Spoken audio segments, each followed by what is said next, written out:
Hey guys, so today I'm making my butternut squash mac and cheese. I roasted my butternut squash earlier. This is half of it. The other half I'm just gonna keep and eat plain in chunks because I love butternut squash. I could eat it all the time. But this is really good for a mac and cheese. If you've never had it that way, you really gotta try this. It's a much healthier version of a mac and cheese. Anyway, I just roasted this in the oven. Cut it in half, take out the seeds and guts of the inside of it, and then you're going to roast it face down on the cut side for 1 hour, and I just put a little salt and pepper on there. That was pretty much it. Now all you have to do is put it in your food processor. There. If it's done properly, you should just be able to take a big spoon and scoop it right out of there. So when you are roasting your butternut squash, when it's done, your knife should slide in there with no resistance whatsoever.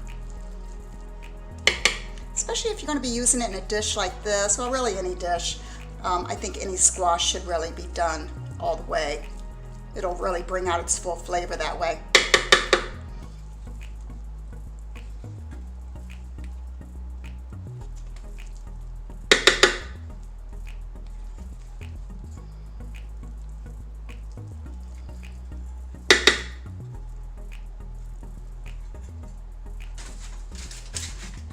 Really scrape that skin good. I don't want to miss out on any of this goodness. And to that, we are going to squeeze the juice of 1 whole lemon.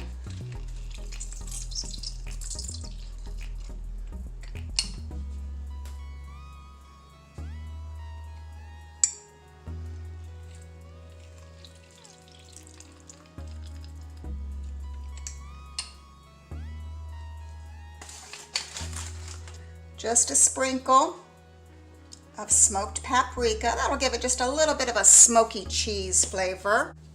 A sprinkle of salt, and you can skip that if you're salt-free. And a generous shake of the black pepper.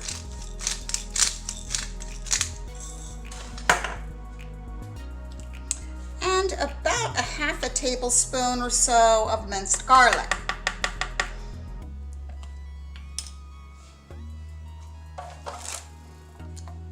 That's really all there is to it. We can add liquid if we need to get it to the right consistency. But I like to mix it up together first to see.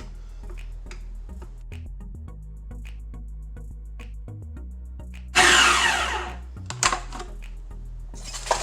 then just take the time to scrape down the sides because it does splatter up.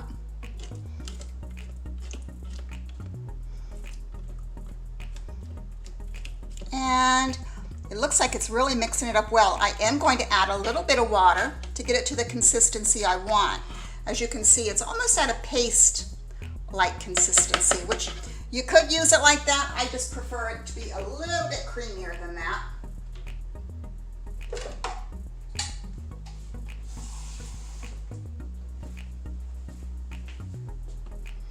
And we'll just start off with about like that, not even a 1/4 cup.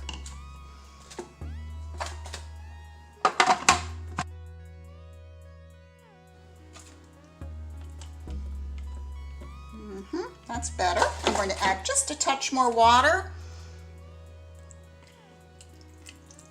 Maybe just another 2 tablespoons or so. And then I'm going to give a generous dose of nutritional yeast. I'm just eyeballing this. I would guess about 2 to 3 tablespoons though. And if you don't like nutritional yeast, you can leave that out.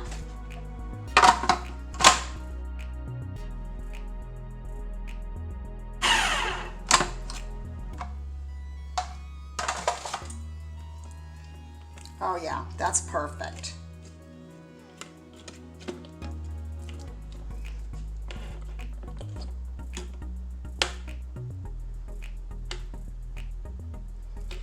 Because you want to leave it thick enough that it's really going to stick to your noodles real well. and not just be like a runny, soupy mess. So this is the consistency I like. We're gonna set this aside. Okay guys, so I have my pasta ready to go. The one I chose to use is the Banza pasta made from chickpeas. I like these, but you don't want to overcook them. I find that if I make these al dente, they're much better. If you cook them all the way, they tend to get a little bit mushy because they are made from chickpeas. There is no regular flour in these, but it's pretty good, and it's got really good numbers on there if you want to take the time to read them. And then on my pureed butternut squash that we did together just a few minutes ago, I added a half a cup of coconut milk. Let's see, here's the one I used, the Goya coconut milk. And just a half a cup, and you're just going to stir that into it.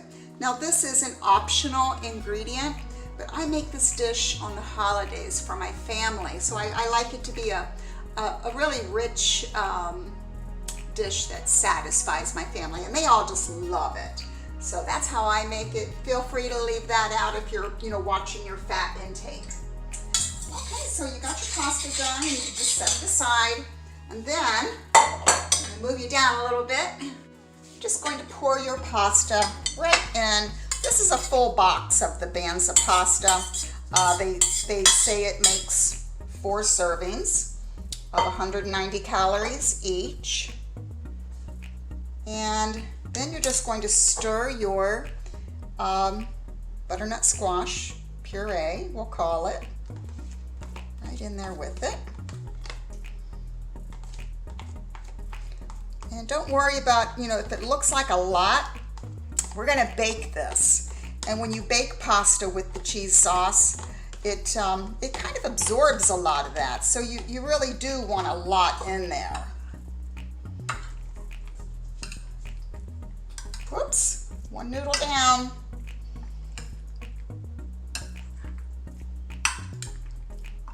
So I'm just gonna stir that up real good.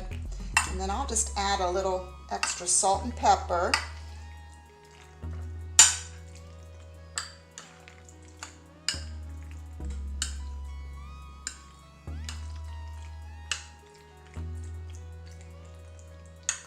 And it doesn't take long to bake at all. Maybe, 15-20 minutes at 400 degrees.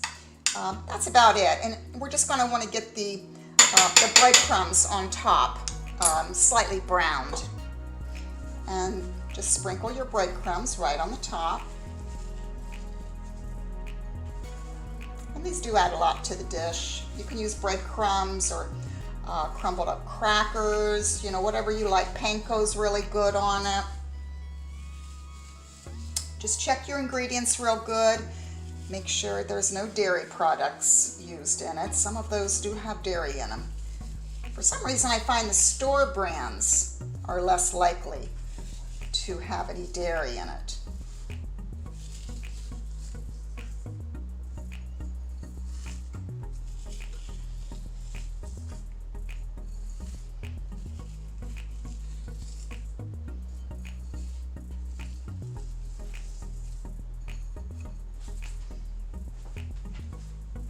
I don't like my pans getting burnt because they're so hard to clean when they do that. So I just take a paper towel and wipe off any excess that's on that glass pan. Because that will burn before anything else.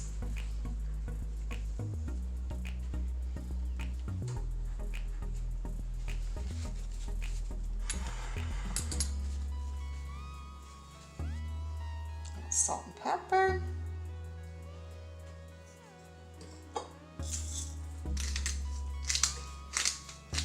This is really an easy dish. I mean, the only thing that takes any time whatsoever is the roasting of the butternut squash. And gosh, you can go work out or something while you're waiting on that to cook. So it's not really a on hands kind of thing. Okay. That is it, and that's going to go in the oven just until we start to get a little browning on the top.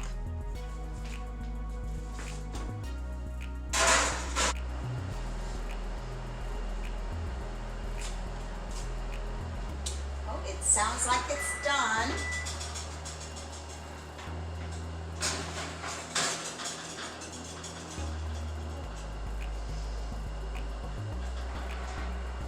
Ooh.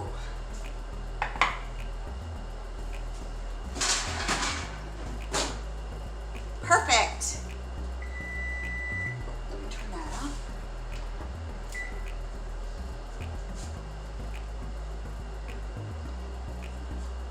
Look what I made. Doesn't it look good? And believe me, it tastes even better than it looks. I'm just gonna have a little nibble here. I have some broccoli steaming in the microwave right now. I love to eat this with some steamed broccoli on the side. They just pair together so well. Oh, that's hot.